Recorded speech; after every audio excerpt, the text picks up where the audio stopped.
Hello, all of you. So now we will be solving question number 6 of chapter 1, chemical reactions and equations, short answer type problems.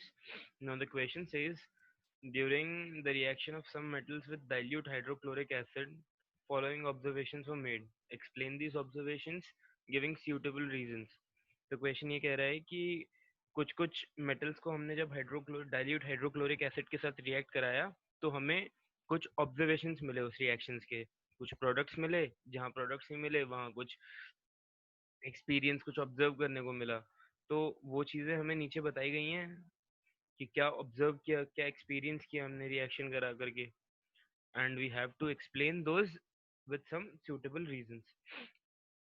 तो पहला part है इसका कि silver metal does not show any change. जब हमने silver metal का reaction कराया dilute hydrochloric acid के साथ, दैट इज जब हमने एजी को रिएक्ट कराया डाइल्यूट HCl के साथ, तो there was no change observed.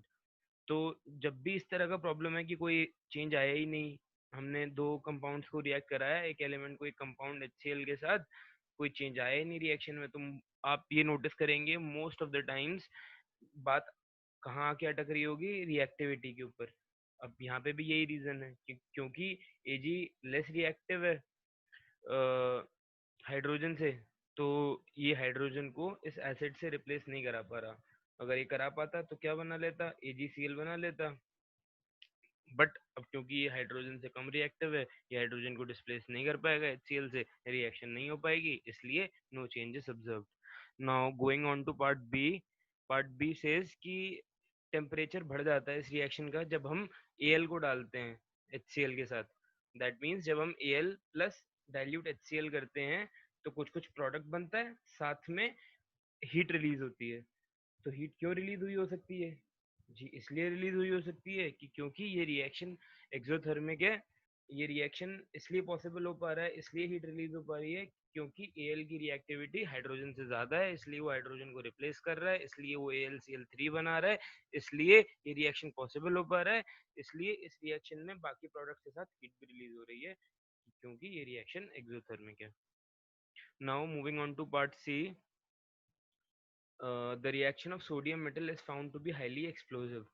वो बोल रहे हैं कि जब उन्होंने अब सोडियम यानी कि Na सॉलिड का रिएक्शन कराया, Na प्लस डाइल्यूट HCl, तो बोल रहे हैं कि बहुत एक्सप्लोसिव था ये रिएक्शन। अब इसका रीजन क्या हो सकता है? सेम रीजन इसका भी होगा कि क्योंकि सोडियम ज्यादा रिएक्टिव है और सोडियम बहुत ज्यादा रिएक्टिव है हाइड्रोजन से, तो ये बहुत रिगरस टाइप का रिएक्शन होगा और तुरंत से ये हाइड्रोजन को हटाएगा और तुरंत से ये NaCl बनाएगा।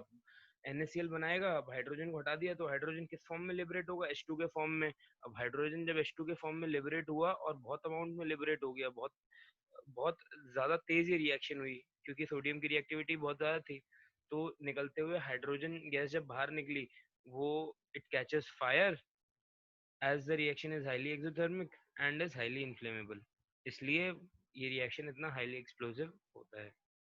Now moving on part D, some bubbles of a gas were seen when lead Pb is reacted with the acid. अब अगेन फिर से वही रीजन है कि क्योंकि Pb यानी कि लेड ज्यादा रिएक्टिव है हाइड्रोजन से, तो वो हाइड्रोजन को रिमूव करता है HCl से, खुद चले जाता है हाइड्रोजन की जगह और साथ में H2 गैस लिबरेट कराता है। अब वो बबल्स किस गैस के हो सकते हैं? वो बबल्स और कोई गैस के नहीं बल्कि हाइड्रोजन गैस के ही थे। वो हाइड्रोजन गैस जब निकलती है वो, अब ये रिएक्शन इतनी ज्यादा एक्सोथर्मिक नहीं है, इतनी ज्यादा हीट रिलीजिंग नहीं है। क्यों नहीं है? क्योंकि Pb की रिएक्टिविटी इतनी ज्यादा नहीं है जितनी पहले सोडियम या फिर एल्यूमिनियम की थी। तो इसकी रिएक्टिविटी कम है, तो ये रिएक्शन थोड़ी टाइम में स्लो हो जाएगी और रिकवर कर लेगी गैस Pb मेटल को, इसलिए वो बबल्स ऑब्जर्व किए जाते हैं।